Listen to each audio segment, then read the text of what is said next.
London, 1845.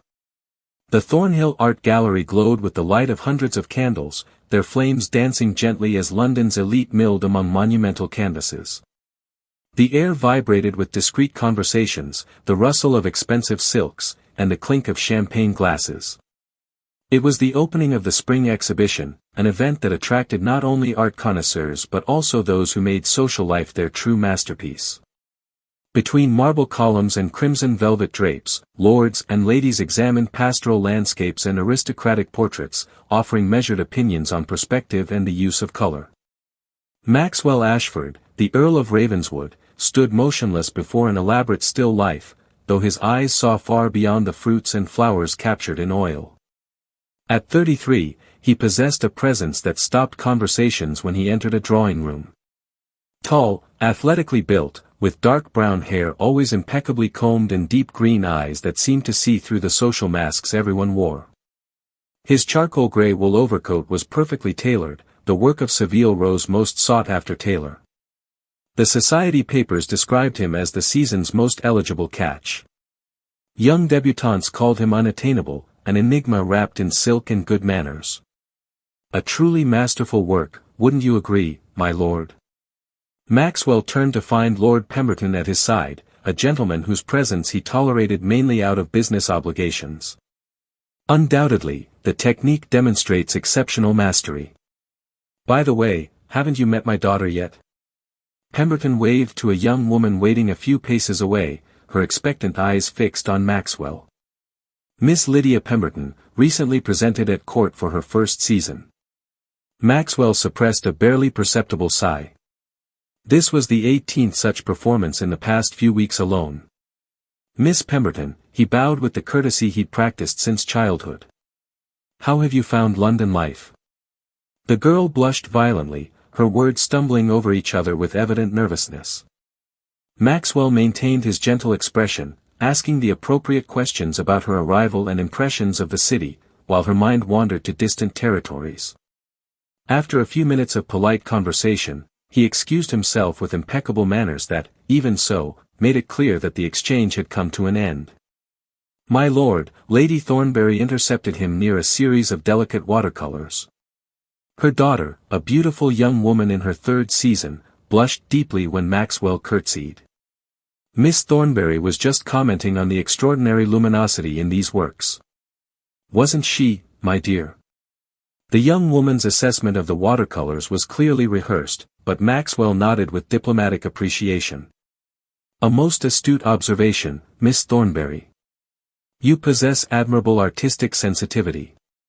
The conversation proceeded in its predictable pattern, pleasantries exchanged, marital innuendos subtly woven, and Maxwell's practiced defenses forming an insurmountable barrier. 6 seasons in London had passed, with Maxwell maintaining this careful dance, never allowing any lady close enough to penetrate the walls that guarded his heart. His private secretary, Mr. Davison, had compiled a meticulous list of suitable candidates for countess at the insistence of his mother, Lady Margaret Ashford. The list remained locked in the bottom drawer of his desk, untouched and forgotten. Lady Margaret's patience was quickly wearing thin. The Ashford line cannot perish without descendants, she reminded him with increasing frequency. His duty to the title cannot be postponed indefinitely, Maxwell. Duty. The word had become a weight he carried like invisible chains. His thoughts were interrupted by a subtle shift in the gallery's atmosphere. Conversations faltered imperceptibly, heads turned with barely concealed curiosity, a rippling murmur rippled through the space until the crowd parted like theater curtains. She emerged like a vision in pearl-grey silk. Lady Isabella Hartley, the widow who had disappeared from society 5 years ago. The moment froze in Maxwell's consciousness, every detail etched with crystal clarity. His gloved hand rested gracefully on his companion's arm, her honey-blonde hair arranged in an elegant coiffure beneath a modest hat adorned with a single onyx brooch.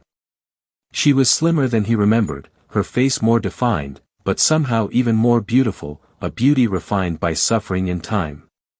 Maxwell's carefully cultivated composure wavered. The wineglass in his hand trembled slightly as memories flooded him with overwhelming force. Isabella at 17, laughing in a Sussex garden during a golden summer. Isabella at 18, silent tears streaming down her face as she told him of her impending engagement to Lord Edmund Hartley. Isabella at 19, a distant figure in an ancient chapel, pronouncing sacred vows to another man while Maxwell's heart silently shattered. "Excuse me," he murmured to Lady Thornbury, who followed his gaze and gasped audibly. "It's her. Well, I never imagined. Lady Hartley has returned. How unusual, after all this time and considering the rumors that had been circulating." His voice dropped to a conspiratorial whisper. "They say her husband's death was shrouded in mystery, a robust man who departed suddenly in the night, and she inherited absolutely everything." Maxwell's jaw tightened involuntarily. "Excuse me, Lady Thornbury." He moved through the crowd with controlled determination, ignoring the greetings of acquaintances. Isabella stood before an equestrian portrait, her profile illuminated by the soft light of nearby candles. His companion, a middle-aged woman Maxwell recognized as his aunt, Lady Constance Beaumont, was the first to notice him. "My lord," Lady Constance curtsied, assessing him with shrewd eyes that seemed to see too much. "What a pleasant meeting." Isabella turned slowly, and for a fleeting instant, her carefully composed expression faltered. Something flashed in her eyes, recognition mingled with pain, perhaps both simultaneously, before the mask of polite society returned. "My lord," she said, her voice softer and more controlled than he remembered. "How unexpected, indeed." "Lady Hartley," Maxwell replied, the formal title sounding bitter on his tongue. "Unexpected, indeed. 5 years constitutes a rather long absence." Isabella's lips curved in what society would accept as a smile, though it didn't reach her clear eyes. "The countryside offers serenities that London cannot provide, though I observe that the capital has prospered magnificently without my presence." Her aunt observed the exchange, clearly sensing the undercurrent. "I believe Lady Pemberton is trying to get my attention. If you'll allow me a moment." Left alone in the crowd, Isabella and Maxwell stared at each other. 5 years of separation and an eternity of regret between them. "You look magnificent, Isabella," Maxwell said, his voice low and restrained. "As do you, my lord." "Maxwell," he corrected softly. "We've spoken without titles in the past." "That was before," she replied, her gaze falling on the exhibition catalogue she clutched too tightly. "Circumstances have changed. People change." "Not all people," Maxwell disagreed, taking an almost imperceptible step toward her. "Not in all respects." "Why have you returned now, Isabella?" "My period of mourning is over. Aunt Constance believes it is an appropriate time for me to reintegrate into society." His words were carefully measured, clearly rehearsed. 3 years of official mourning for Lord Hartley ended 2 years ago, Maxwell observed. "Yet you remained hidden at Willowmere Manor." Isabella's eyes met his with a flash of defiance. "You kept informed of my whereabouts." "I would have written," Maxwell said, the intensity in his voice betraying his carefully guarded emotions, "if I had believed I would be welcome." Around them, the exhibition continued its normal flow, but Maxwell was acutely aware of the furtive glances being cast in his direction. Society matrons leaned toward one another, whispering behind ornate fans. Isabella noticed it too, her shoulders straightening imperceptibly. "I need to find my aunt. Will you be attending the Ashworth ball tomorrow night?" Maxwell asked quickly, almost urgently. Isabella hesitated, her expression revealing uncertainty. "I hadn't planned to attend." "Then reconsider, please." Maxwell's voice carried an intensity that surprised even him. London remained incomplete during his absence. Before she could formulate a response, Lady Winchester approached, her curiosity barely concealed beneath her cordial greeting. Isabella took advantage of the interruption to gracefully withdraw, joining her aunt on the other side of the gallery. Maxwell watched her go, aware that multiple pairs of eyes noticed his fixed attention on the returning widow. He could already anticipate the next morning's gossip. The Earl of Ravenswood, London's most eligible bachelor, showing obvious interest in a widow surrounded by scandalous whispers. By the end of the evening, Maxwell had made little effort to dispel such speculation. As Isabella prepared to leave, he positioned himself strategically near the entrance, their paths crossing once more in a way that seemed casual but was carefully calculated. "Lady Hartley," he bowed deeply. "Until we meet again." Isabella regarded him with cautious, guarded eyes. "Perhaps, my lord." As she descended the steps toward the waiting carriage, Maxwell moved close enough to speak so only she could hear. "I have waited for you, Isabella." Isabella froze momentarily, then turned with a smile that mingled sadness with something darker. "The Lord waited, but in rather good company, as I understand from the accounts." The carriage door closed with a final sound, and Maxwell remained alone on the steps, watching the woman who had haunted his dreams for 5 years disappear once again into the characteristic London fog. That evening, in his study at Ashford House, Maxwell poured a generous measure of brandy and fixed his gaze on the flames in the fireplace. His butler, Stevens, had served him faithfully for 15 years and knew how to recognize when his lord required absolute solitude. "Is there anything else you require, my lord?" "No, Stevens, I thank you." When the door closed quietly, Maxwell loosened his tie and leaned back in his leather chair. Isabella Hartley, no, Isabella Fairchild as he had known her before their marriage, had returned to London. The revelation simultaneously elated and deeply disturbed him. 5 years since he had last seen her, at her husband's funeral. He had attended out of respect for convention, standing at the back of the church, watching Isabella, pale and composed in her widow's black robes, receive condolences with a dignity that broke his heart. He had approached briefly, offered formal words of condolence, and departed without any private exchange. What could he have said, after all? That he mourned the death of the man who had taken her from him, who had never stopped loving her even as she stood beside her husband's grave. Maxwell drained his glass in one gulp. Tomorrow, the Ashworth ball. If Isabella attended, a significant if, he recognized, it would signal her intention to fully reintegrate into London society. And if she didn't, would he seek her out anyway? Social conventions be damned.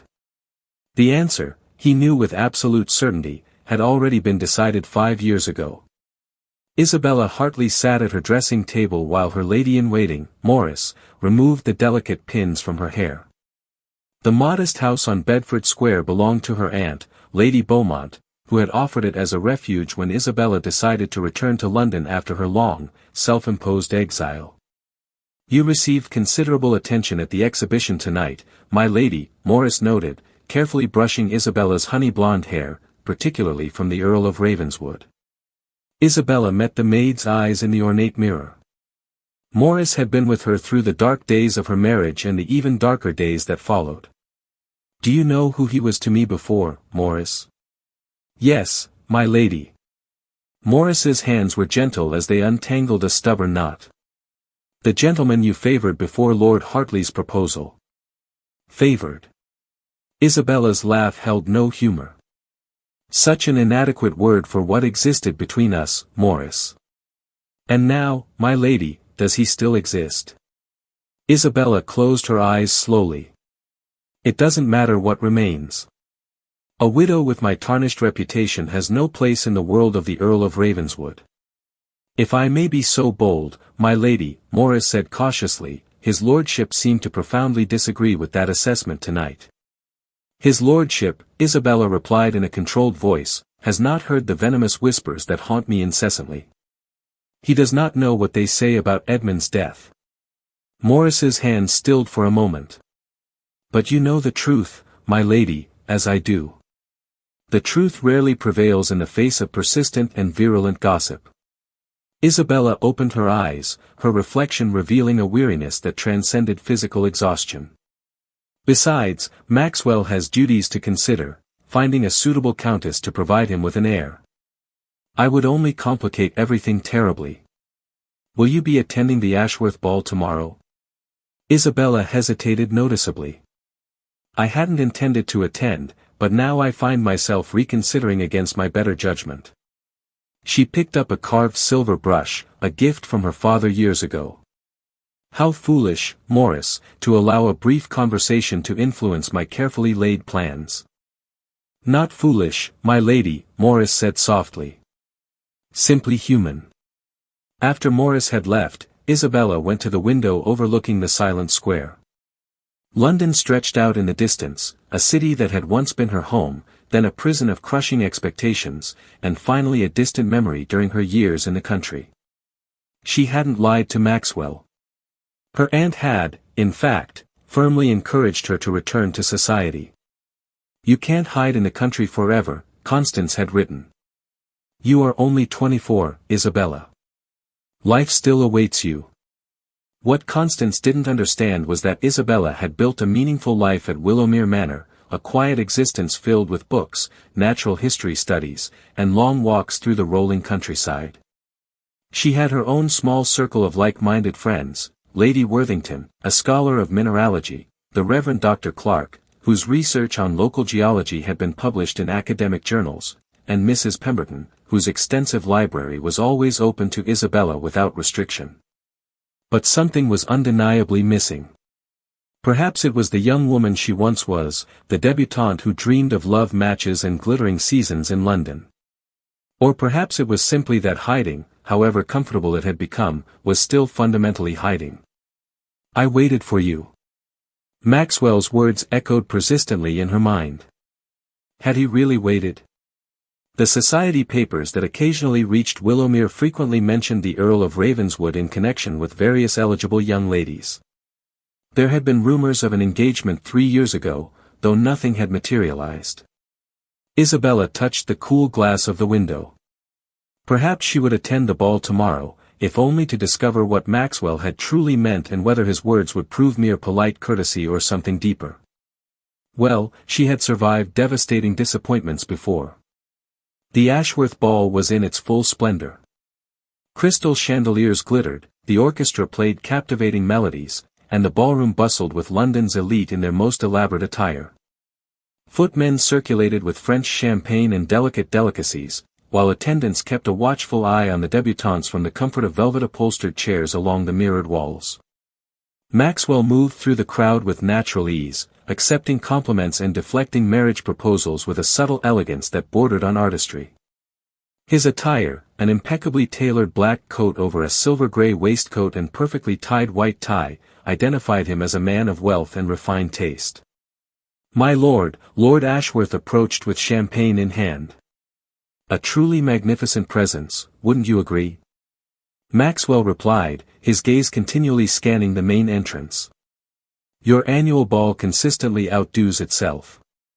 Lady Pemberton was asking about you, Ashworth mentioned casually. Her daughter is quite talented, I'm told. She speaks 5 languages fluently. I'm sure she'll make an excellent companion for someone, Maxwell said, his tone making it absolutely clear he had no intention of being that someone. Ashworth cleared his throat uncomfortably. Perhaps, though one wonders when the Earl of Ravenswood will finally choose a countess. His mother, Lady Margaret, was commenting just yesterday that Ashford House remains without a lady. Maxwell's smile didn't waver, though his patience was quickly wearing thin. My mother's concerns are duly noted, Ashworth, as they have been consistently for the past 6 years. The conversation was abruptly interrupted by a wave of whispers that spread through the room like wildfire. Maxwell turned and felt his heart skip a dangerous beat. Isabella stood majestically in the doorway, a stunning vision in sapphire blue silk that accentuated the luminosity of her pale skin and the golden hue of her hair. Unlike widows who preferred perpetual black or muted lilac, she had chosen a color that declared her mourning officially over. She wore diamonds at her neck, Fairchild family jewels, not Hartley heirlooms, Maxwell noted with satisfaction. Well, Ashworth murmured, Lady Hartley is certainly making a statement with her return, quite brave considering the peculiar circumstances. Maxwell's jaw tightened visibly. What circumstances, exactly? Ashworth shifted uncomfortably. Just the unusual nature of your widowhood, my lord. Lord Hartley's death was quite sudden and unexpected. The rumors are exactly that, Maxwell interrupted, his tone brooking no argument. Unfounded rumors. Excuse me. Maxwell crossed the room toward Isabella and her aunt with deliberate slowness, fully aware that every eye in the room was following him. Let them watch, he thought with renewed determination. Let them whisper as they please. Lady Hartley, he bowed deeply. You honor the Ashworths with your presence this evening. Isabella's eyes met his, a flash of vulnerability quickly masked. My lord. I have reconsidered, as you suggested. May I request the honor of the next dance? Lady Beaumont raised an expressive eyebrow but remained strategically silent. Isabella's hesitation was almost imperceptible. I'm not sure that would be prudent, my lord. Since when does prudence dictate your choices, Isabella? He asked, his voice low enough for only her to hear, deliberately using her name without title. Her eyes widened slightly at the intimacy of his speech. Since I learned the devastating cost of your absence, she replied with equal softness. Nevertheless, as the orchestra began a Viennese waltz, Isabella placed her gloved hand decisively in Maxwell's. He led her onto the polished dance floor, intensely aware of the hushed conversations their partnership inspired throughout the room. You caused quite a stir, Maxwell observed as they began to dance, his hand resting firmly on her waist, his touch transmitting warmth through the layers of fabric. I've grown accustomed to being the object of constant speculation, Isabella replied, maintaining impeccable posture, her back straight, and her steps precise. Though I admit that dancing with London's most sought-after Earl has heightened the interest considerably. Let them speak freely, Maxwell said with conviction. They will speak regardless of our actions. The waltz brought them closer than strict decorum would allow. Isabella's perfume, lilies of the valley and something uniquely hers, clouded Maxwell's senses dangerously. She had always moved with natural grace, but now there was a controlled dignity in her bearing that revealed strength forged through suffering. You dance as beautifully as you ever did, Maxwell said. It's kind of you to say so, though I've had little practice in recent years. The Sussex fields don't provide suitable dance partners. Maxwell smiled at the glimpse of her dry, intelligent humor, an essential part of Isabella he'd feared he'd lost forever. Why did you ask me to reconsider attending tonight?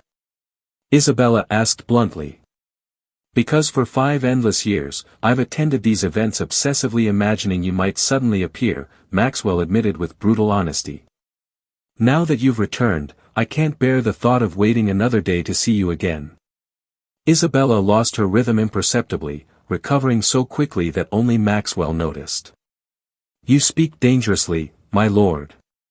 Maxwell, he corrected again insistently.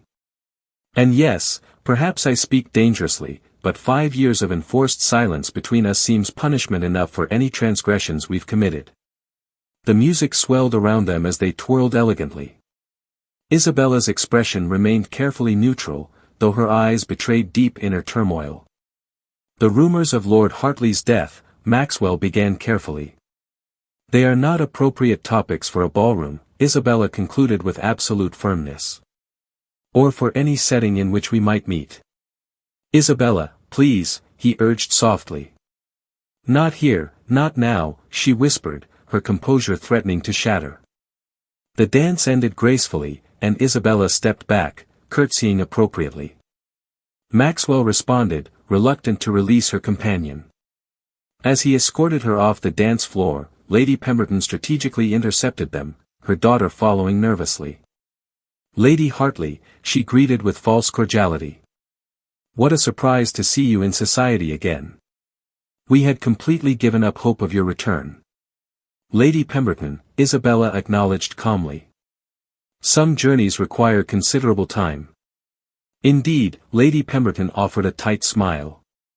And what truly interesting timing, her reappearance coinciding precisely with when certain legal deadlines expire.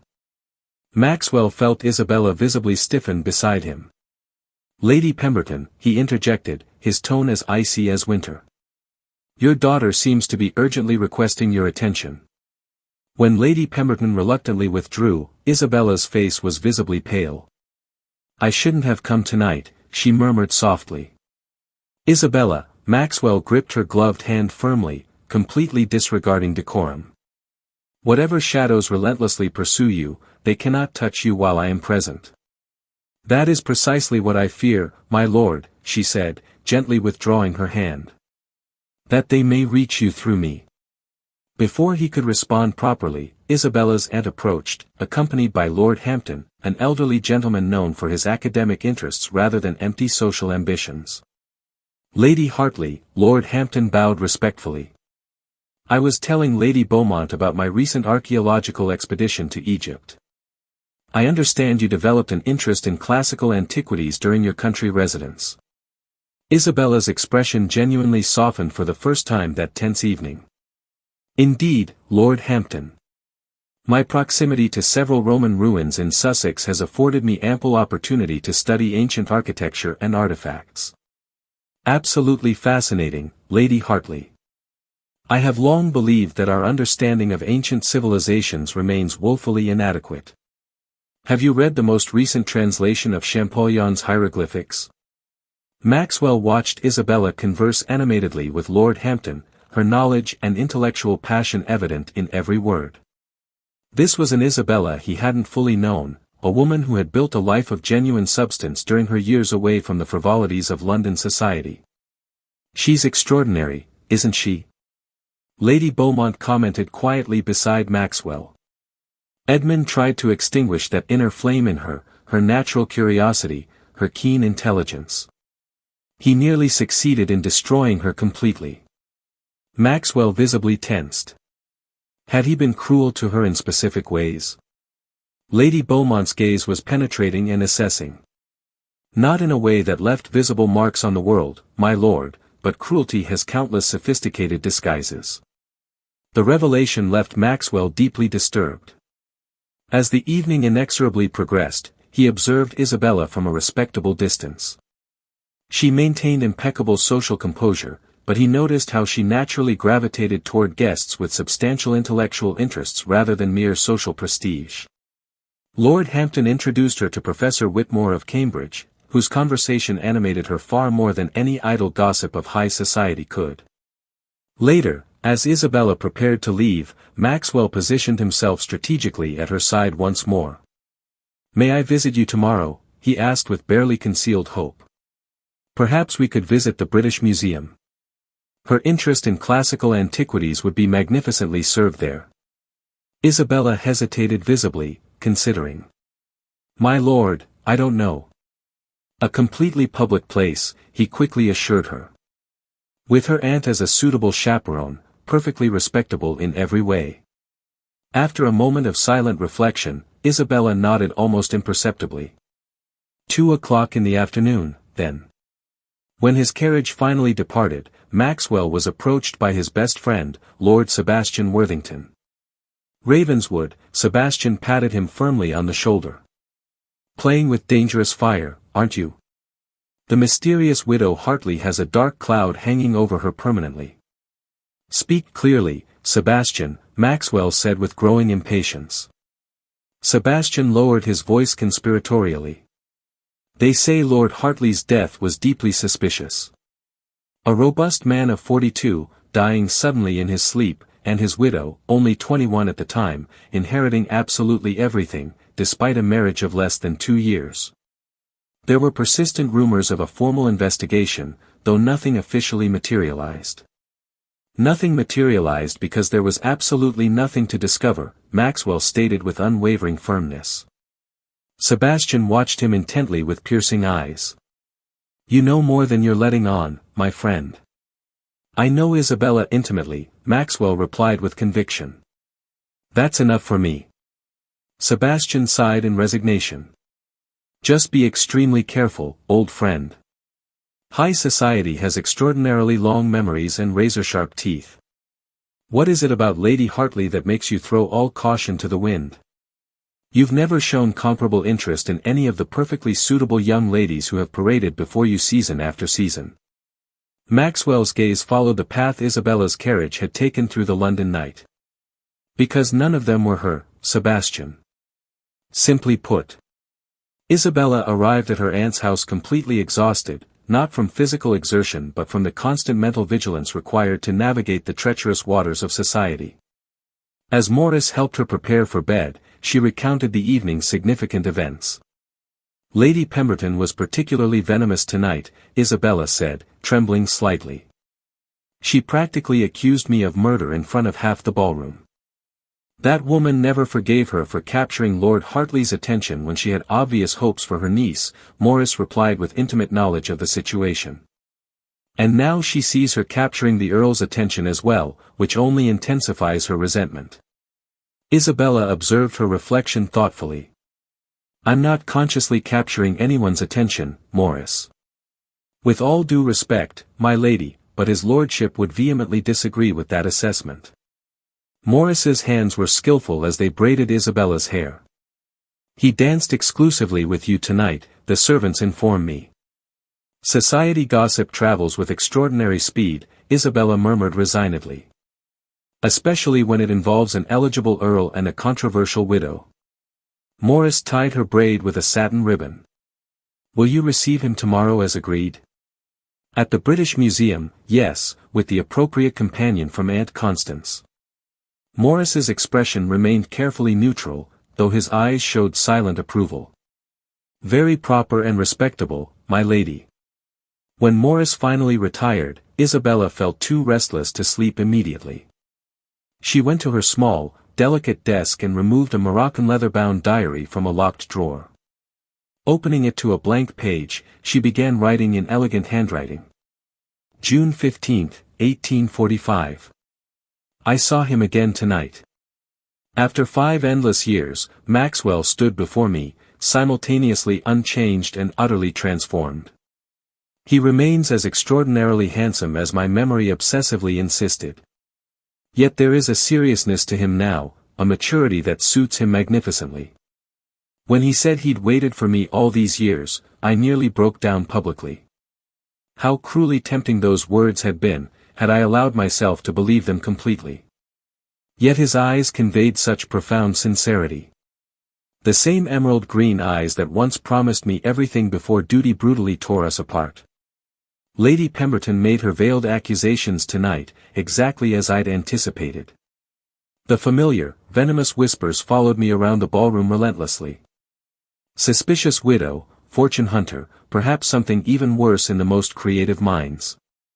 Yet Maxwell remained steadfastly by my side, seemingly unconcerned about the potential damage to his impeccable reputation. Does he truly not understand what associating with me might cost him socially? Or does he simply not care at all? I've agreed to meet him tomorrow at the British Museum. Conventional wisdom suggests I maintain a respectful distance, protecting both him and myself from further scandal. But wisdom has provided me scant comfort during these 5 lonely years. I find myself once again at a decisive crossroads, torn between familiar security and the tantalizing possibility of genuine happiness. The last time I faced such a choice, I chose my father's financial security over my heart's desires, and I paid a devastating price for that decision. What price would I pay now if I chose differently? Should I dare to choose differently this time? Isabella closed the diary carefully, returning it to its locked drawer. She went to the window, gazing out at the silent, gas-lit streets of sleeping London. Somewhere in that vast, nocturnal city, Maxwell might be looking toward Bedford Square, thinking of her just as she thought of him. The thought brought her both comforting solace and disturbing apprehension. That same evening, in his elegant Mayfair residence, Maxwell sat before the crackling fireplace, a glass of fine brandy untouched by his side. His personal servant had been dismissed some time ago, leaving him completely alone with his turbulent thoughts and lingering memories. He remembered Isabella as she had been before, laughing freely, vibrant and full of life, her eyes clear of any sadness. He vividly remembered their last truly private conversation in the fragrant garden of her father's house, when she had told him of her impending and inevitable marriage to Lord Edmund Hartley. My father's catastrophic debts, she had explained, silent tears streaming down her angelic face. He will lose absolutely everything if I don't accept Edmund's proposal. Edmund had agreed to settle all the debts completely. I could settle everything just as well, Maxwell had argued with growing desperation. Marry me, Isabella. We promised each other. Your family would never accept a bride whose father had thrown away his fortune and good name so recklessly, Isabella had replied, her voice breaking. You know that perfectly well, Maxwell. Your responsibilities to your earldom, your future obligations, all depend on a profitable marriage. I love you more than any responsibility. But duty prevailed cruelly for both of them in the end. And now, 5 years after that devastating day, she had returned transformed, more reserved and cautious, but somehow still fundamentally the same extraordinary woman who had captured his heart completely. Maxwell went to his imposing desk, unlocked a secret drawer, and withdrew a small, dark blue velvet box. Inside lay a ring he had commissioned 5 years ago from a renowned jeweler, a sapphire surrounded by brilliant white diamonds, designed specifically to enhance Isabella's eyes. He had brought it with him to Sussex on the fateful day he planned to formally propose, only to hear Isabella tearfully inform him of her newly announced engagement to Hartley. He had guarded the ring carefully all these endless years, completely unable to part with it even when he had briefly considered marrying Lady Caroline Pemberton 3 years ago. Now, gazing upon its perfectly polished, gleaming surface, Maxwell made a final, irrevocable decision. Whatever shadows lingered over Isabella, he would dispel them with absolute determination. Whatever the full truth behind Edmund Hartley's death, he would face it without hesitation. 5 years earlier, duty had painfully separated them. He would not allow anything at all, unfounded rumors, fabricated scandals, or even Isabella's own deep-seated fears, to keep them apart again. The British Museum in Bloomsbury offered a civilized refuge from the perpetually watchful eyes of London society. Though still technically public, the vast, hushed galleries allowed for conversation without constant social scrutiny. June had brought vibrant life to the gardens surrounding the museum, flowers blooming in colorful profusion and trees displaying lush, dark green foliage under a characteristic partly cloudy sky. Isabella walked gracefully beside Maxwell, followed by her aunt at a discreet but appropriate distance. Her mint-green muslin dress and ribbon-trimmed straw hat gave her an air of spring freshness that contrasted sharply with the thoughtful gravity of her expressive eyes. As for your interest in classical antiquities, Maxwell observed as Isabella paused to examine an ancient Greek vase with painted figures, is it a relatively recent development? After Edmund's death, she said carefully, choosing her words precisely. I found that conventional feminine pastimes were insufficient to adequately occupy my restless mind. Books became my most faithful companions, especially those about ancient history and lost civilizations. Lady Worthington, our close neighbor in Sussex, introduced me to several renowned historians and archaeologists. Maxwell noticed how she referred to her late husband by his first name, Edmund, not with the affection characteristic of a grieving widow but with the emotional distance of someone recognizing a distant acquaintance from the past. And did her studies bring her the comfort she sought?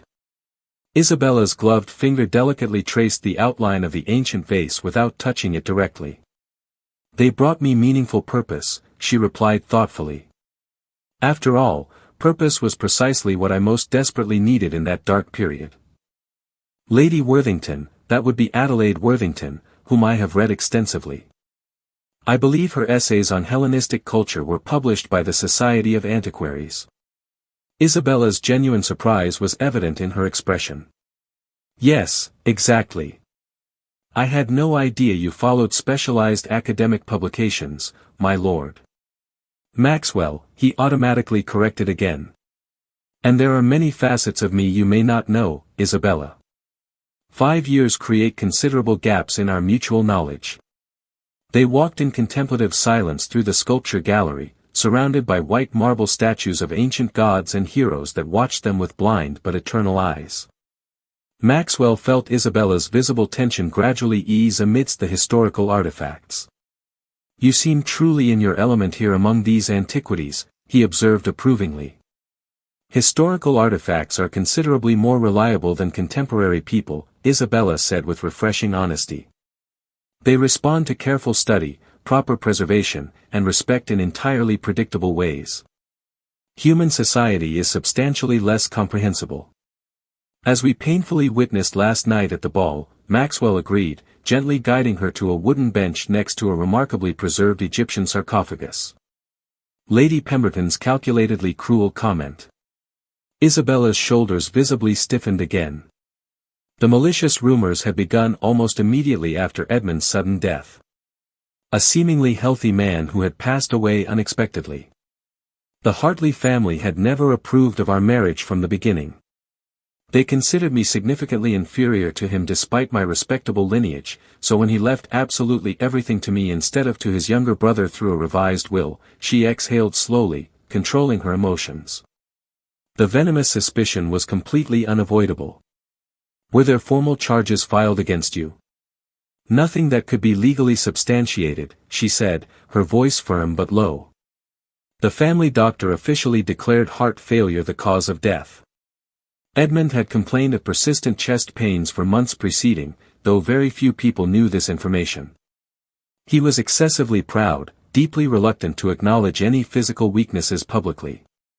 Maxwell studied her delicate profile, noting the evident tension in her jaw and the way her fingers intertwined nervously. Yet you hid completely for 5 whole years in the countryside. I didn't hide deliberately, Isabella corrected with gentle firmness. I strategically withdrew from a society that had already judged and condemned me without evidence. From the endless whispers, the accusatory sidelong glances.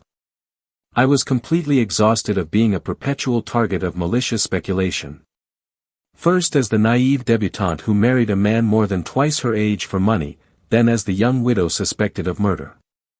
They reached a secluded bench strategically positioned near a high window overlooking the flourishing outdoor gardens. Lady Beaumont discreetly settled herself on another nearby bench, close enough to observe properties but not to overhear private conversations. Why return now in particular, Isabella? Maxwell asked, her voice thick with restrained emotion. She looked him squarely in the eye for the first time, with complete honesty. Because hiding has progressively begun to feel dangerously like guilt, Maxwell. I have absolutely nothing to hide from anyone. Nothing to be genuinely ashamed of. I never believed for a moment that you had, he said with absolute conviction. No, his smile was infinitely sad. Not even when I married Edmund instead of patiently waiting for you, against our plans and promises.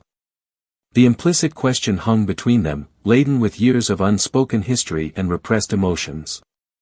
I was intensely angry, Maxwell admitted with brutal honesty. Deeply hurt beyond words. But I understood perfectly that your father's desperate financial situation forced you to make this impossible decision. There was no real alternative for you. And you, Maxwell? Isabella's voice trembled slightly. After I got married, you never contacted me, never wrote a single letter. Your husband made it absolutely clear that my attention or presence was not welcome under any circumstances, Maxwell said, his jaw tightening with unpleasant memory.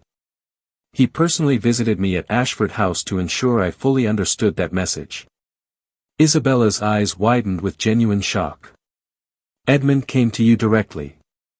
He never told me a thing about it. No, I imagine he deliberately wouldn't have told you, Maxwell replied somberly. What exactly did he tell you on that visit?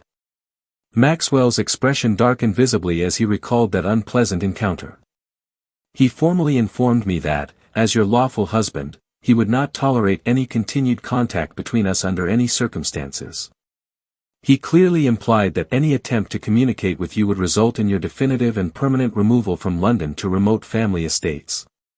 He couldn't legally have done that, Isabella began to protest, then stopped abruptly. No, I recognize that was exactly the sort of thing Edmund would have done without hesitation. He threatened similar measures when I expressed modest interest in attending public academic lectures or visiting museums without constant supervision. A heavy silence fell between them, filled only with the distant echo of footsteps from other museum visitors and muffled voices from adjacent galleries. He wasn't kind to you at all, was he?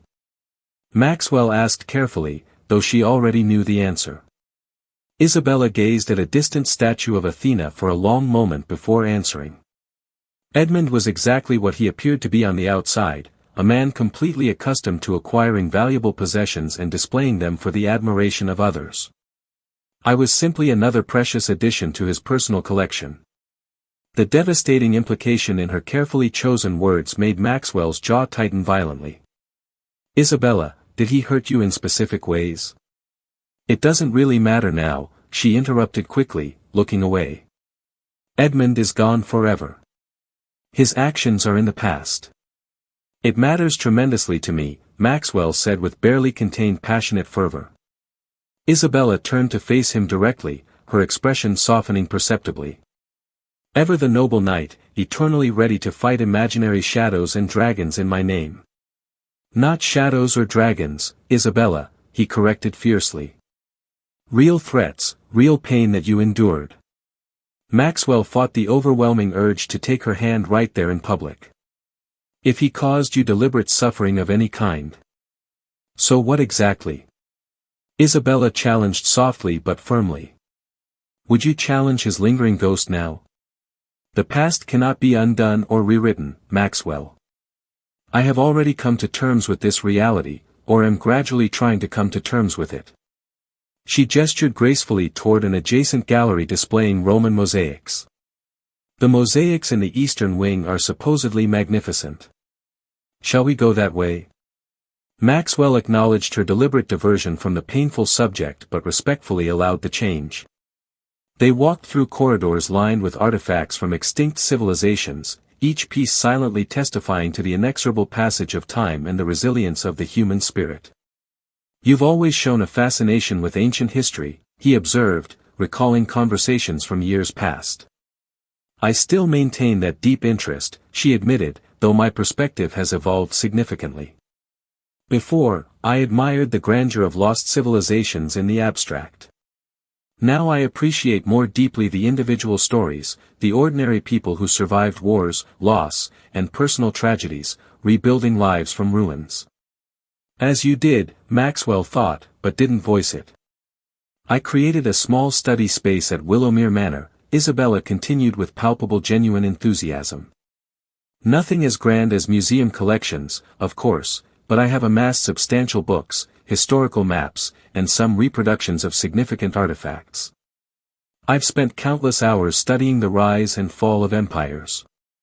"You speak of Willowmere with genuine and profound affection," Maxwell observed intently. "Will you be returning there soon?" The question hung between them with obvious and significant implications. Catherine hesitated visibly, considering carefully.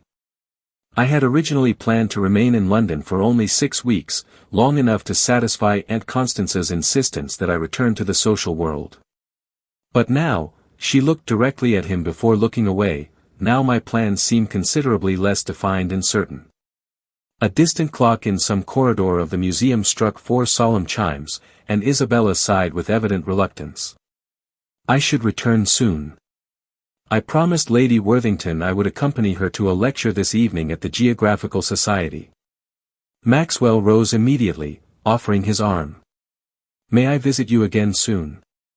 Isabella hesitated briefly, then nodded decisively. "I am temporarily residing at Aunt Constance's house in Bedford Square. Perhaps next Tuesday afternoon." As they walked back toward the museum's main entrance, Maxwell noted Isabella's deliberately slow steps as they passed a final gallery displaying recently acquired Parthenon friezes. "You've always shown a particular appreciation for classical Greek art and architecture," he observed with precise memory. "I still hold that admiration," she admitted thoughtfully, "though my taste has evolved from preferring idealized perfection to appreciating beauty in imperfections, in the cracks and fragments that tell stories of survival through the centuries." "Like you," Maxwell thought again, but remained silent. At the museum entrance, where Isabella's carriage waited patiently, Maxwell bowed formally over her hand. "See you Tuesday, then, Isabella."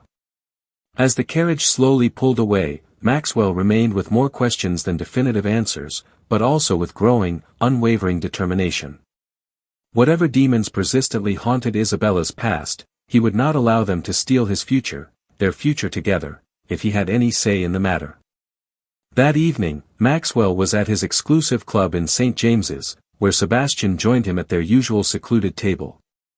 "Your excursion to the museum with Lady Hartley is already widespread knowledge," Sebastian commented, signaling for the waiter to bring brandy. "Lady Pemberton is particularly eloquent about his supposed grave error of judgment."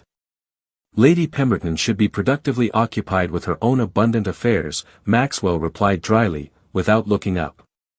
Sebastian leaned forward confidentially. "I made some discreet inquiries into Lord Hartley's death, as you did not request." Maxwell stiffened visibly. "I did not explicitly ask you to do this, Sebastian." "No," Sebastian agreed calmly, "but your evident interest in his widow made it prudent and necessary." He took an appreciative sip of brandy. "I spoke confidentially with Sir William Hartley, the physician who attended Hartley in the final months of his life. He definitively confirmed that Hartley suffered from progressive angina pectoris, severe enough that Hartley explicitly warned him to avoid excessive physical or emotional exertion." "So why the persistent suspicion directed specifically at Isabella?" "Because," Sebastian carefully and deliberately stated, "Hartley died after a rather heated argument with his wife, according to the testimony of his personal servant. Specifically, an argument over financial matters, Isabella's discovery that Hartley had never fulfilled his solemn promise to pay her father's debts." Maxwell clenched his hand around his glass with controlled force. "What exactly are you saying?" "Apparently," Sebastian explained methodically, "Lord Hartley only lent Sir William Fairchild enough funds to temporarily keep his most immediate creditors at bay. When Sir William died unexpectedly just 7 months after Isabella's wedding, Hartley aggressively called in the full loan, effectively claiming the entire remainder of the Fairchild estate. Isabella only discovered this devastating betrayal after her father's death, when she examined the estate documents. The pieces began to fall into place with devastating clarity in Maxwell's mind. So the fatal argument was about his father's fraudulent inheritance and Hartley's betrayal." "Precisely," Sebastian confirmed, finishing his brandy. After this heated exchange, Hartley retired visibly agitated and never woke up again. Richard paused meaningfully. The subsequent investigation was surprisingly brief and superficial. Lady Hartley had been seen having a civilized dinner with her husband and then retiring to her separate room hours before her death. The doctor found no evidence of foul play or poisoning. So why did the poisonous rumors persist so tenaciously? Because Hartley's younger brother, Viscount Redmond, would have been the natural heir in the absence of a will, Sebastian explained. But Hartley had altered his will just months before his death, leaving absolutely everything to Isabella and completely excluding his brother from any inheritance. Sebastian shrugged expressively. More than enough reason to arouse suspicion in the eyes of scandal-hungry society, though legally completely insufficient for any formal accusation. Maxwell leaned back in his chair, meticulously processing this revealing information. "She never told me anything about the betrayal involving her father's estate.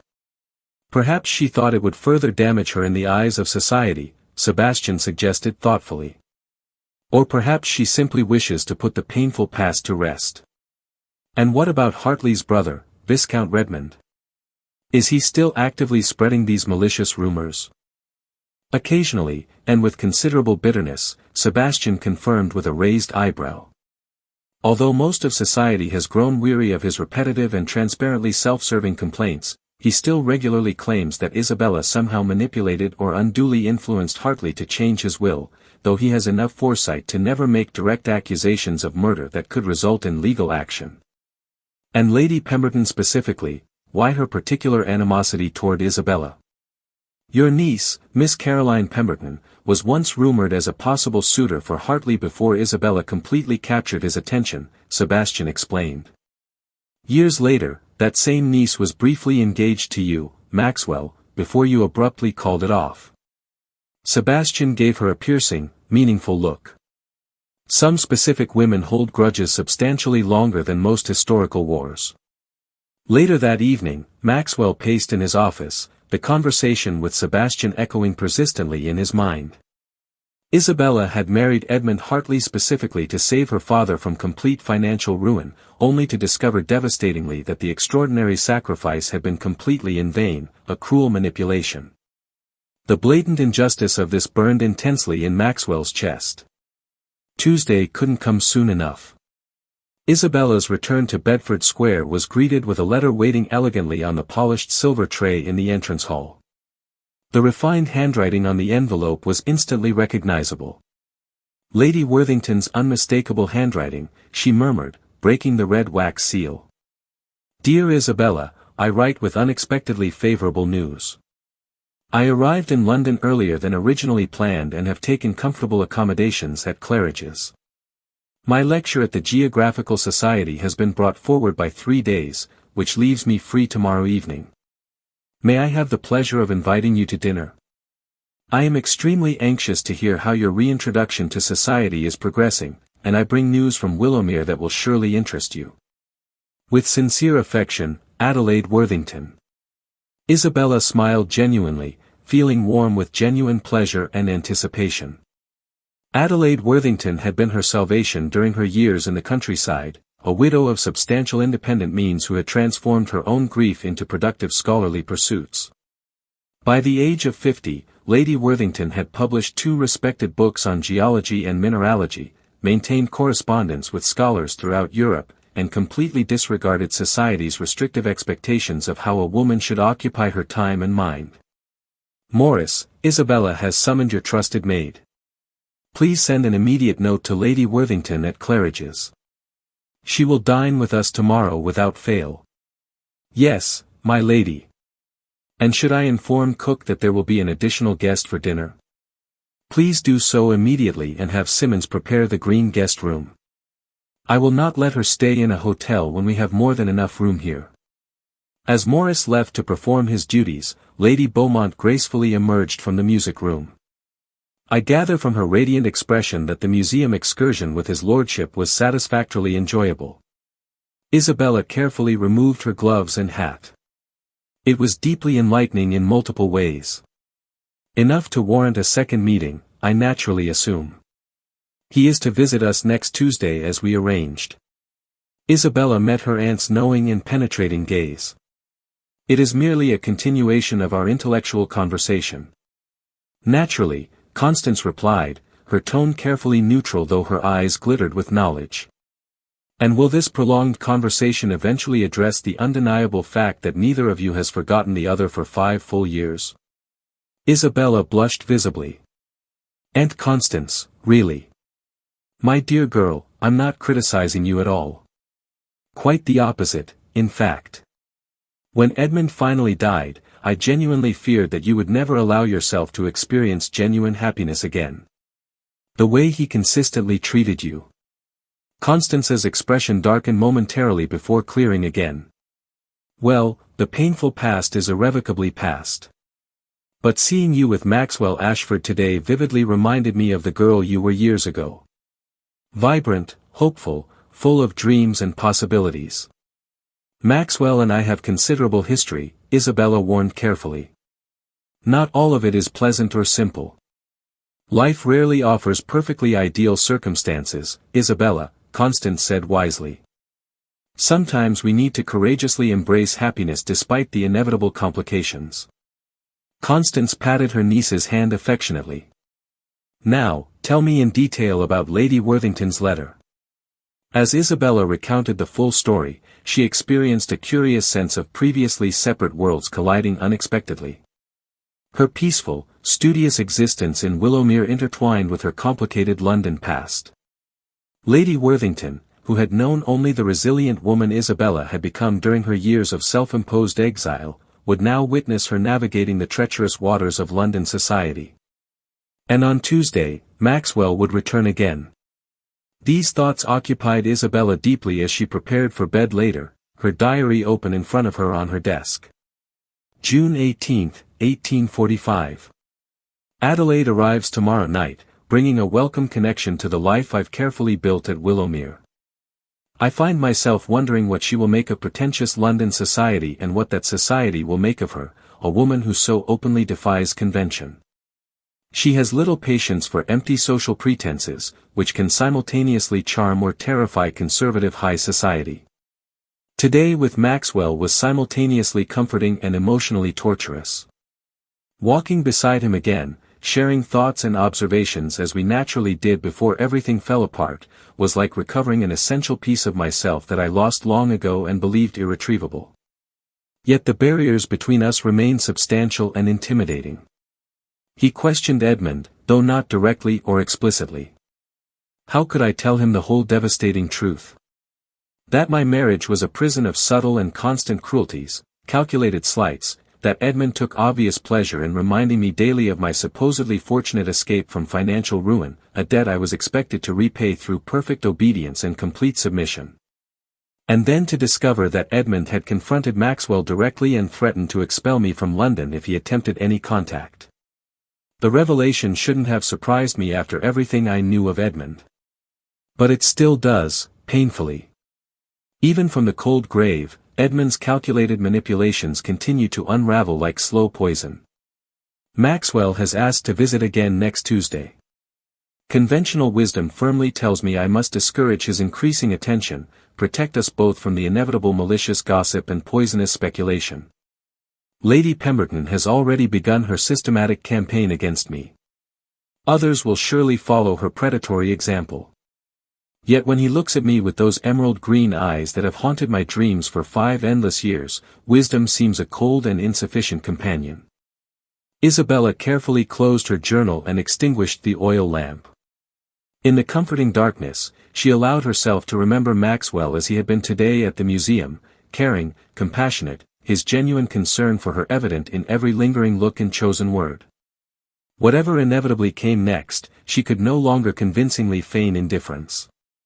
The heart she had believed safely buried beneath academic pursuits and a quiet country life had reluctantly awakened. It remained to be seen whether she would courageously heed its call or retreat once again to the familiar safety of solitude. Lady Adelaide Worthington arrived promptly at 6 the following afternoon, entering the house with the energy characteristic of a woman half her chronological age. Her silver-streaked grey hair was neatly tucked under a modest but elegant hat, and her traveling attire, a practical dark brown, bore obvious signs of Claridge's journey.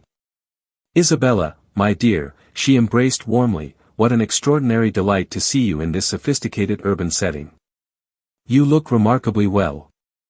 The London air suits you more than I ever reasonably expected." "Adelaide," Catherine returned the hug with genuine affection. "I've missed you deeply. Come, you must meet my Aunt Constance immediately." Lady Beaumont and Lady Worthington sized each other up with the careful appraisal characteristic of 2 society matrons from different walks of life before apparently simultaneously deciding that mutual approval was not only justified but desirable. "Your niece has been a true gift in the country," Adelaide told Constance over delicately served tea. "Your meticulous cataloguing of local Roman ruins has contributed significantly to my research on ancient British buildings." Isabella mentioned her upcoming lecture at the Geographical Society. Constance replied diplomatically. "A considerable honor, I understand, though I anticipate several male members will develop sudden hearing impairments when a woman ascends the traditionally male podium." Adelaide's eyes sparkled with evident, malicious amusement. "Fortunately, my meticulous research speaks loudly enough to overcome such convenient selective afflictions." Isabella smiled genuinely, watching the 2 women she admired most in the world chatting animatedly. Adelaide had been her mentor in her academic pursuits, while Aunt Constance had guided her through the complex maze of society since her earliest childhood. They represented the 2 seemingly incompatible halves of her divided life, the scholar she had become and the aristocrat she was born to be. "I have brought substantial news from Willowmere," Adelaide said, turning to Isabella with evident enthusiasm. "The Reverend Dr. Clark has definitively confirmed your observations of Latin inscriptions in the ruins near the manor. He incorporated your detailed data into his latest scholarly paper and emphatically insists on crediting you as a key contributor." Isabella's eyes widened in genuine surprise. "Is that true? But I only provided basic observation notes." "Observations made with admirable methodical precision and substantial historical insight," Adelaide corrected firmly. "Clark values your contributions enormously, as I do." She hesitated perceptibly, looking at Lady Beaumont uncertainly. "In fact, I had hoped to discuss a possible meaningful collaboration during my visit," but perhaps that's a topic for a more appropriate time. Complete nonsense, Constance dismissed the concern with a decisive gesture. I may be a conventional society lady, but I'm not so old-fashioned as to disapprove of female intellectual pursuits. Isabella's father encouraged her to study extensively from childhood, a progressive attitude I've always deeply admired in my brother. Adelaide nodded, apparently completely satisfied. Very well then, Isabella. The Geographical Society is preparing a comprehensive study of Roman archaeological sites in Britain. Given your extensive work on the ruins of Sussex, Clark and I firmly believe you would be an ideal contributor to the southern section. Me? Isabella set down her delicate teacup with a slight clink. But I have no formal academic training. Nor did many of humanity's most important historians, Adelaide replied with conviction. Your methodology is sound, your observations precise and well documented. The contribution would be published under your own name. A significant achievement for any scholar, especially a woman in our restrictive age. The simultaneously exciting and unsettling opportunity hung in the air. Isabella, I would be deeply honored, of course, but I had planned to return to Willowmere in approximately 4 weeks. Are those plans still firmly in place? Constance asked, her tone carefully neutral but charged with meaning. Isabella immediately thought of Maxwell, of Tuesday's promised visit. I believe my schedule is somewhat unstable at the moment.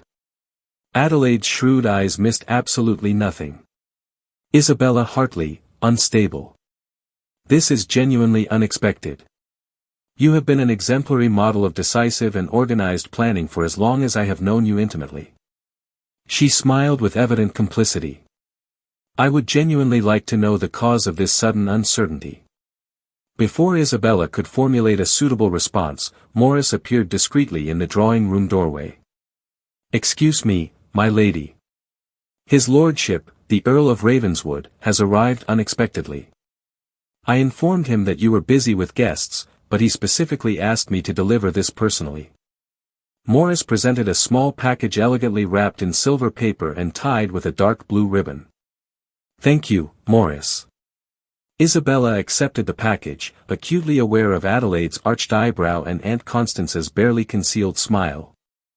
Shall I send a specific reply, my lady? Please inform his lordship that I sincerely thank him for his consideration and look forward to our meeting on Tuesday as arranged. When Morris silently withdrew, Adelaide leaned forward with evident curiosity. Earl of Ravenswood, Isabella. You have deliberately withheld substantial information from me. Is this the cause of your unstable schedule? Isabella carefully untied the silken ribbon. Inside the package was a small, dark green leather-bound volume on Roman architecture in Britain by Professor Edmund Thornbury. A note written in Maxwell's bold handwriting was carefully hidden inside the front cover. Isabella, our conversation at the museum reminded me of this particular volume. Thornbury's observations on resilient structures that have survived centuries of adversity inevitably reminded me of you. See you Tuesday with anticipation. Yours, Maxwell. Well, Adelaide suggested expectantly, don't keep us in unnecessary suspense, dear.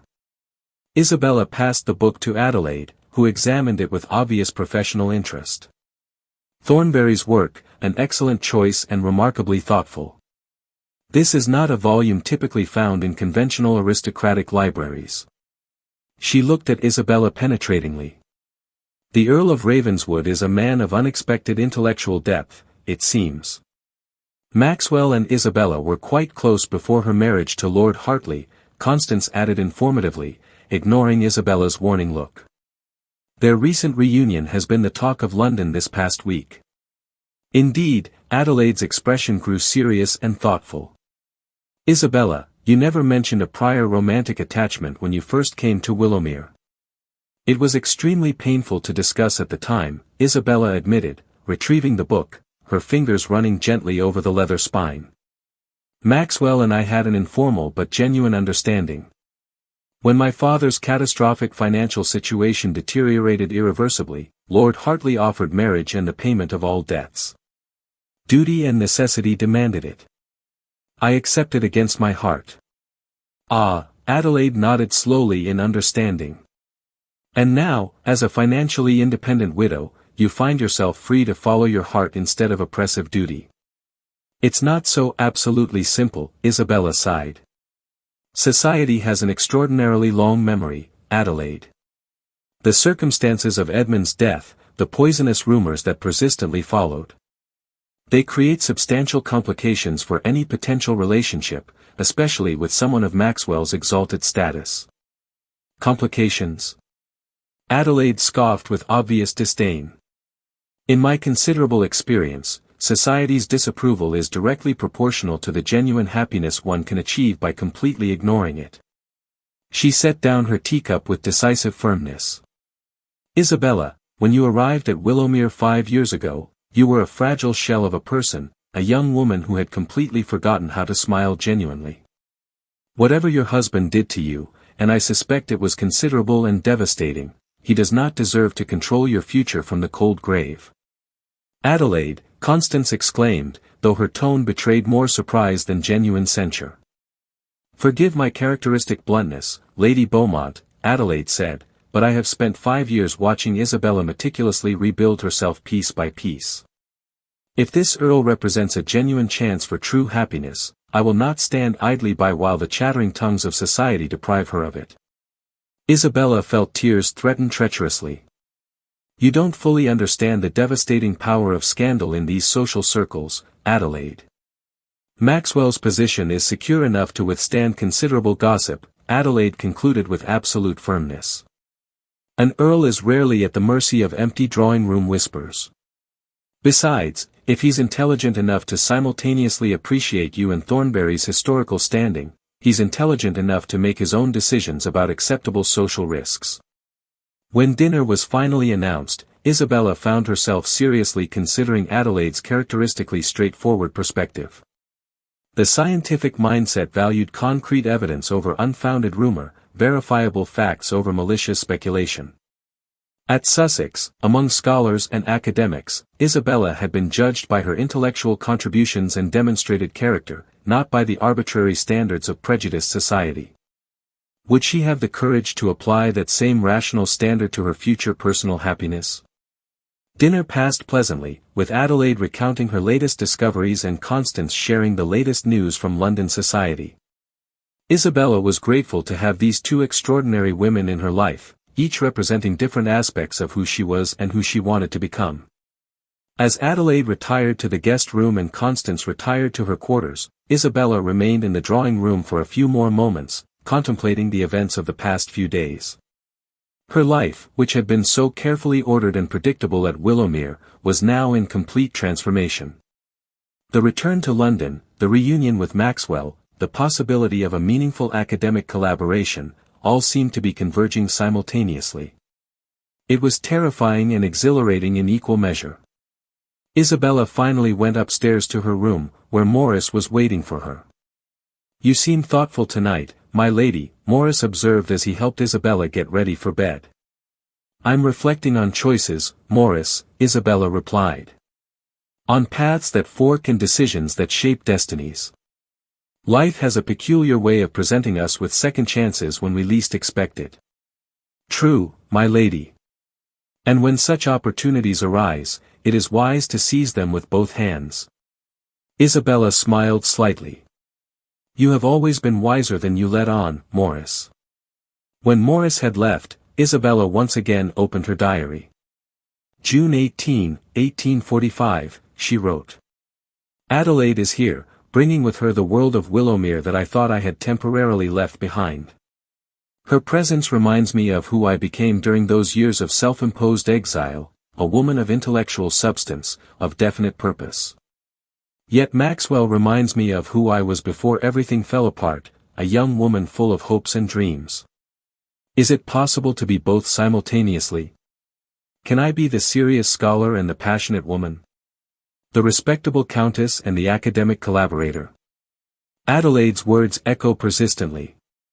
"If Maxwell is intelligent enough to appreciate both my mind and my heart, then perhaps he is exactly the man I need by my side.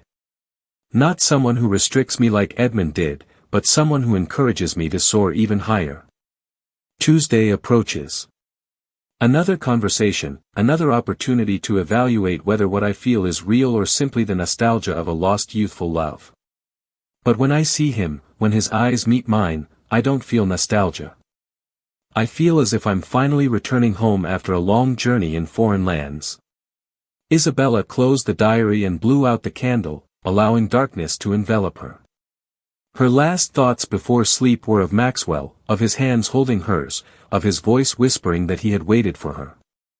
And for the first time in 5 years, Isabella allowed herself to believe that maybe, just maybe, the future could be bright again. The following days passed in preparation for Tuesday. Adelaide devoted her mornings to reviewing her notes for the lecture at the Geographical Society, while Isabella assisted when possible, grateful for the distraction that intellectual work provided.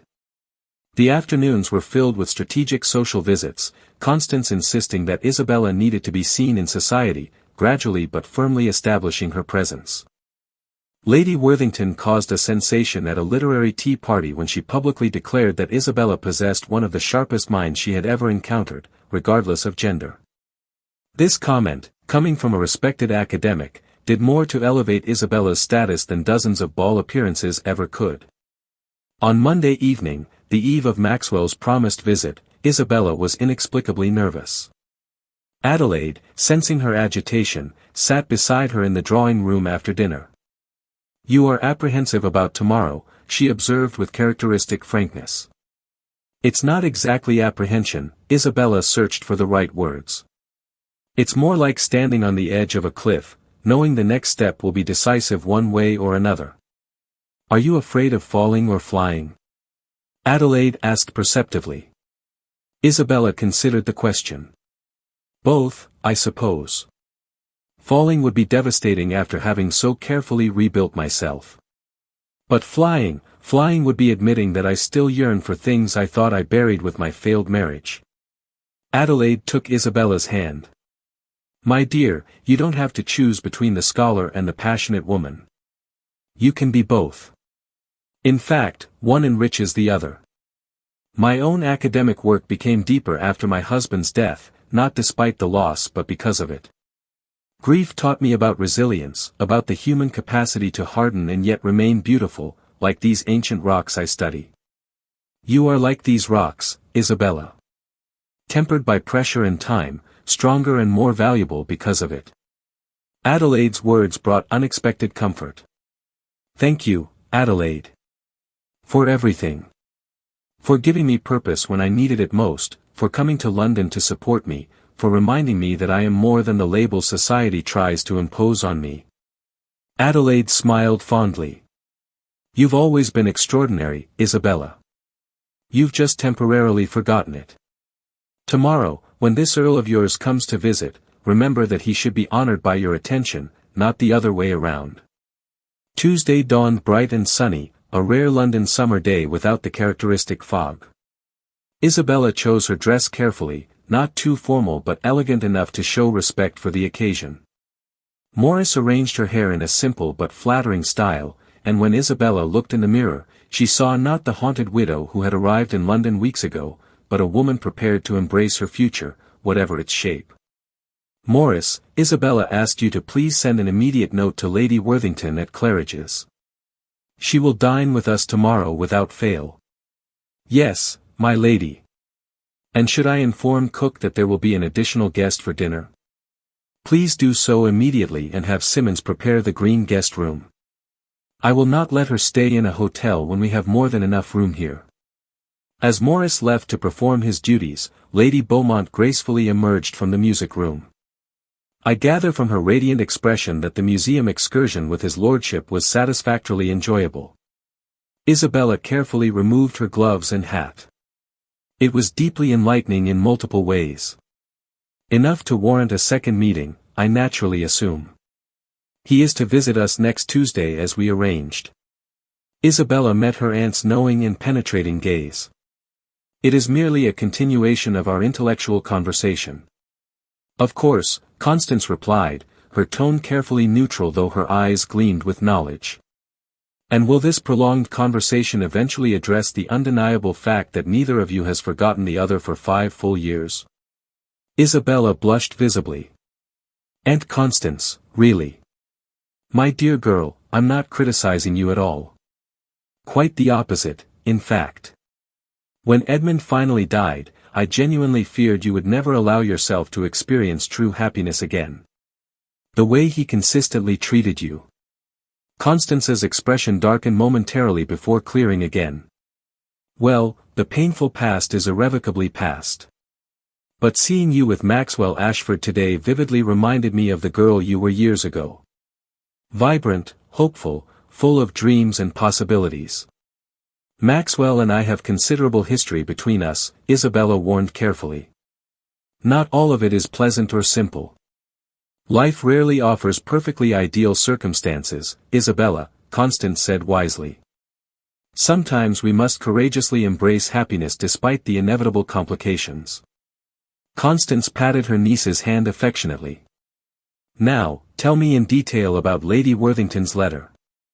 Lady Adelaide Worthington arrived promptly at 6 the following afternoon, entering the house with the energy characteristic of a woman half her chronological age. Her silver-streaked grey hair was neatly tucked under a modest but elegant hat, and her traveling attire, a practical dark brown, bore obvious signs of her journey. Isabella, my dear, she embraced warmly, what an extraordinary delight to see you in this sophisticated urban setting. You look remarkably well.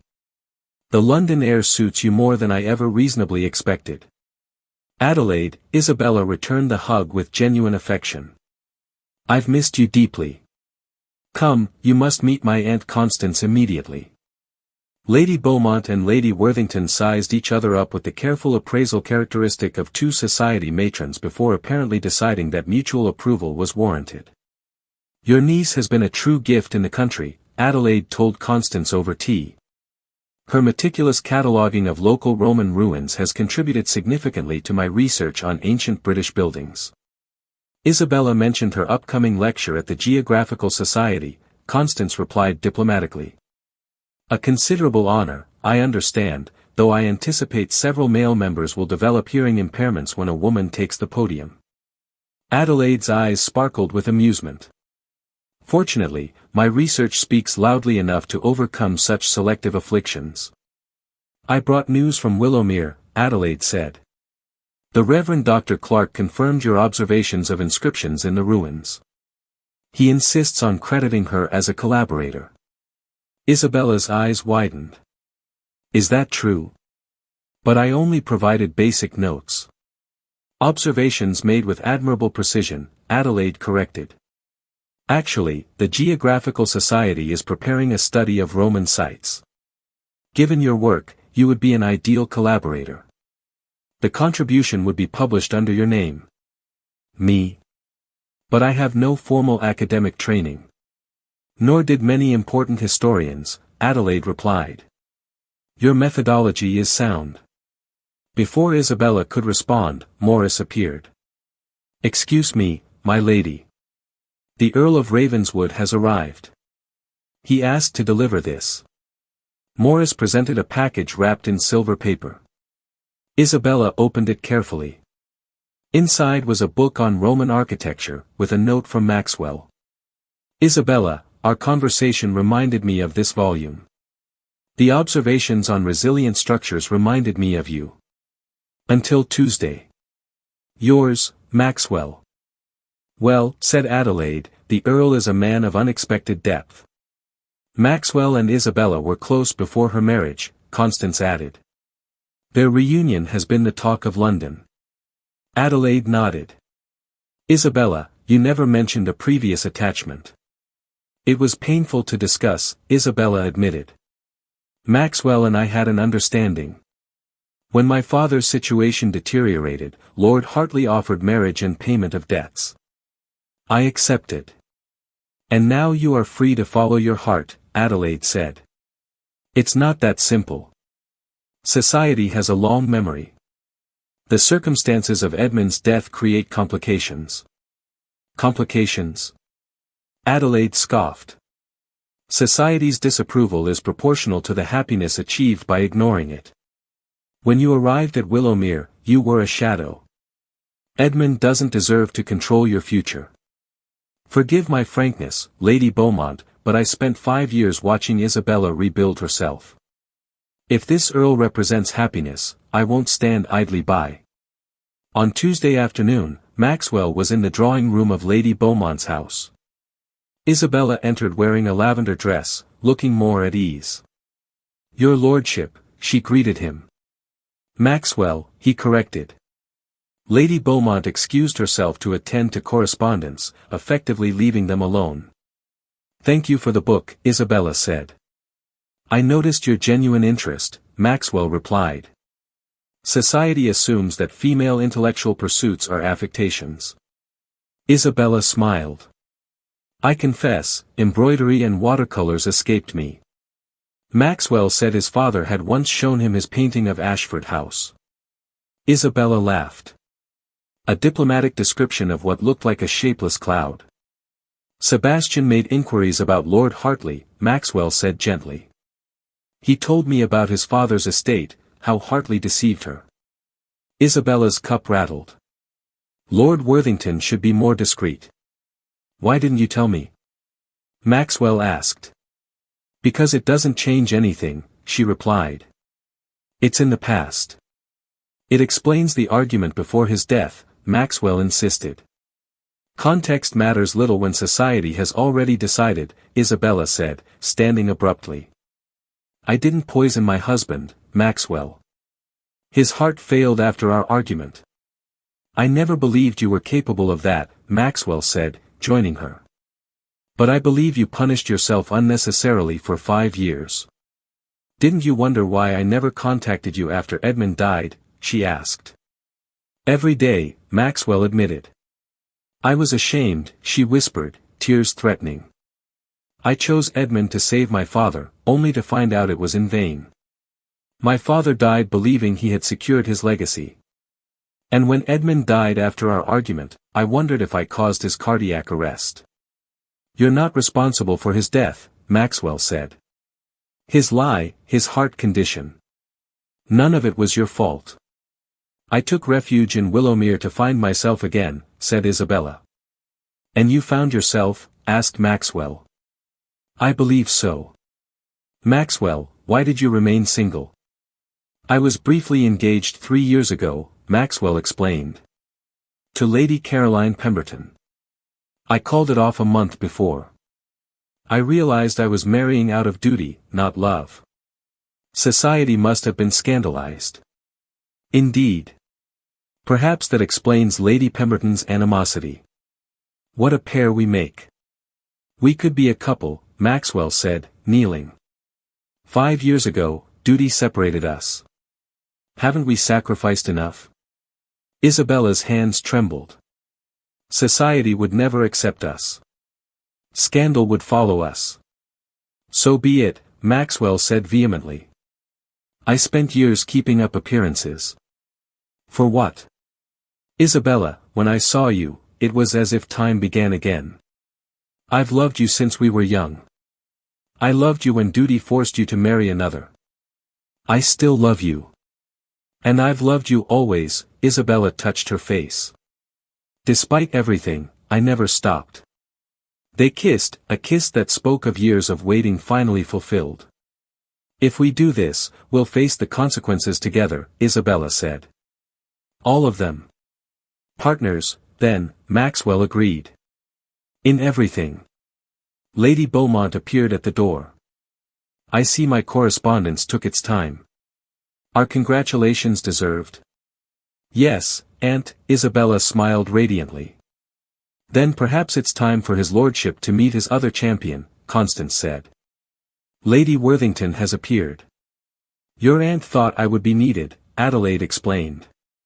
Although I see my experience is unnecessary. Maxwell bowed. Lady Worthington, I admired your work. Do you truly admire it? Adelaide assessed him. How refreshing. Isabella, I completely approve. The following weeks passed in cautious appearances. Maxwell and Isabella were seen together at exhibitions and meetings.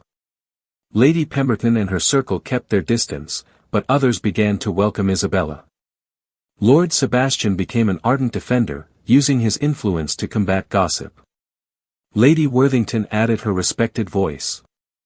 Scientific minds evaluate evidence, not rumor, she declared in a drawing room, silencing Lady Pemberton. Viscount Redmond, Edmund's brother, proved more difficult. At White's club, he confronted Maxwell. "So, you intend to marry my brother's widow? Does it bother you to know how she managed her convenient death?" The club fell silent. "What bothers me, Viscount, is how easily some reveal a lack of character through unfounded accusations," Maxwell said coldly. "Unfounded?" Redmond scoffed. "A healthy man dead after an argument with his wife who inherits everything." "Indeed, they do," Sebastian interrupted, "especially considering the medical report detailing Hartley's chronic heart condition. Sir William Hartley has agreed to testify about Lord Hartley's health. Would you like to test your insinuations in court?" The threat effectively silenced Redmond. 2 months later, St. Peter's Church was filled with wildflowers. Isabella stood before the altar in ivory silk, her hair crowned with orange blossoms, exchanging vows they had waited 5 years for. "I, Isabella, take you, Maxwell," her voice echoed clearly. When they were pronounced man and wife, Maxwell whispered, "I have waited for you." "And I for you, always," Isabella replied. In the carriage, Isabella asked, "Have you ever wondered what would have happened if we had defied convention 5 years ago?" "We would have had 5 more years together," Maxwell considered, "but perhaps not the wisdom our years apart taught us. The journey matters less than the destination. And we've arrived where we belong. Lady Worthington invited us to Sussex for the summer to continue my research." "A working honeymoon?" Maxwell smiled. "I can't think of anything more fitting." "You wouldn't mind?" "Many would expect something more conventional." "Isabella, if I wanted convention, I would have married one of the young women on my mother's list. I fell in love with you. Your mind, your spirit, your determination. I believe I made an excellent match," Isabella said. "Just like me," Maxwell kissed her back. "Together," she said. "Whatever comes." "Together always," Maxwell agreed. A year later, the Ashford House drawing room bustled with distinguished guests amidst displays of historical artifacts. Isabella, elegant in emerald green silk, explained her system for cataloguing Roman ruins. "You presented it remarkably easily," Professor Clark observed. "That was my intention," Isabella replied. "Knowledge progresses when shared." Maxwell watched his wife with pride. In the year since their wedding, Isabella had transformed completely. The Geographical Society had published her study to acclaim. Lady Margaret, Maxwell's mother, approached. "I must admit, son, that your countess has brought unexpected distinction to the Ashford name. Her greatest success," Maxwell said, "is making Ashford House a home and making me happier than I ever imagined possible." Later, Isabella found Maxwell in his office. "I have a letter from Professor Clark. The Society wishes to publish our expanded study, with our names as lead authors." "Extraordinary," Maxwell said proudly. "There was a time when I believed my life's purpose would be fulfilled only through marriage," Isabella said. "I never imagined I could have both meaningful work and a marriage of equals." "You redefined what a countess can be," Maxwell said. "And you gave me permission to redefine what an earl should be." Maxwell surprised society by taking an active interest in his estates, implementing agricultural innovations inspired by Isabella's approach. "Lady Pemberton really praised my approach today," Isabella said amusedly. "I almost fainted." "Scientific progress through social ambition," Maxwell laughed. "Do you regret anything?" Maxwell asked. "The scandal, the whispers." "No," Isabella said. "The whispers have faded. And what remains, this life we've built, is worth every moment." "Even Redmond's accusations?" "Even those," Isabella assured him. "His allegations crumbled, and he only damaged his own reputation. Besides, I had you by my side. That made all the difference." Always, Isabella. Always. A knock interrupted. Harrison entered. Lady Worthington arrived unexpectedly. She insists she cannot wait. Lady Worthington entered, eyes shining. Forgive the hour, but extraordinary news. Isabella, a letter from Professor Linnaeus of Uppsala.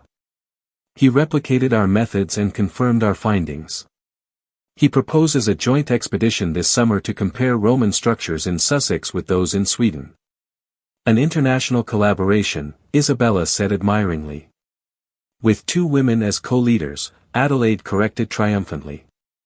Linnaeus specifically requests that we both lead. It's unprecedented. Of course you have to go, Maxwell said. But that would mean months away. And Ashford will continue under my supervision, Maxwell concluded. This is the opportunity of a lifetime. I won't be the husband who clips his wife's wings. I don't deserve you. On the contrary, Maxwell replied. We deserve exactly this happiness. I knew he was the right man when I saw you appreciate the Thornbury rankings, Adelaide said to Maxwell. Later, as they prepared for bed, Isabella stood at the window. I was thinking about what you said in the carriage after our wedding. About our path and destiny. I believe we were both right, she said. Destiny matters, this life we created, but the path was also necessary. Everything, the separation, my marriage to Edmund, the years at Willowmere, even the scandal. Every step led us here, to a deeper happiness. Philosophers have debated for centuries whether suffering increases joy, Maxwell said. And what do you conclude? Isabella asked. That I would endure it all again, every moment of loneliness, every year of separation, if it meant ending up here with you in my arms. But I will not waste a single day of the time we are given. I will hold you to that promise, Isabella whispered, kissing him. Outside, London continued its eternal rhythms. But within Maxwell's embrace, Isabella found the peace that had eluded her for so long. They had survived duty and sacrifice, scandal and separation. What remained was a love tempered by time and strengthened by waiting, a love that remembered the way home and would never be forgotten. End. Dear listener, life doesn't always unfold as we initially dreamed.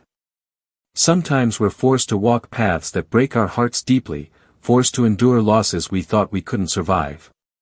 But, as Isabella and Maxwell have magnificently shown us, even after years of silence, sadness, and separation, true love inexorably finds its way back. This is what happens in our own lives. Time may take away loved ones, carefully crafted plans, and even youth, but it never takes away the fundamental essence of who we are. Every wrinkle tells a unique story. Every scar holds a valuable lesson. And with each new morning, we are still given the precious chance to begin again. To forgive, to love, to be loved, or simply to find peace within ourselves. If your heart feels heavy tonight, remember this clearly. Just as Isabella endured the whispers and Maxwell defied the world for love, you too carry a silent strength that no one fully sees. A strength that has brought you this far and will take you even further. Close your eyes tonight, knowing that everything you've experienced has made you wiser, kinder, and braver. And where there is true love, truth, or even a gentle yearning, there is also divine protection, light, and a deep sense of purpose. You are not alone. You never were. With all our sincere gratitude, the Legends of Autumn. Thank you for staying with us until the end of this unforgettable journey.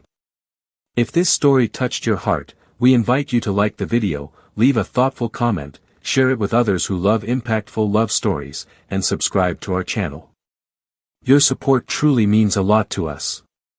From the bottom of our hearts, we thank you for helping us stay inspired and continue creating more stories filled with love, redemption, and breathtaking twists. At the end of this video, you'll see a suggestion for another story on our channel. Click and be amazed by more moving stories like this one. Let yourself be carried away once again by our sincere gratitude. Echoes of Romance.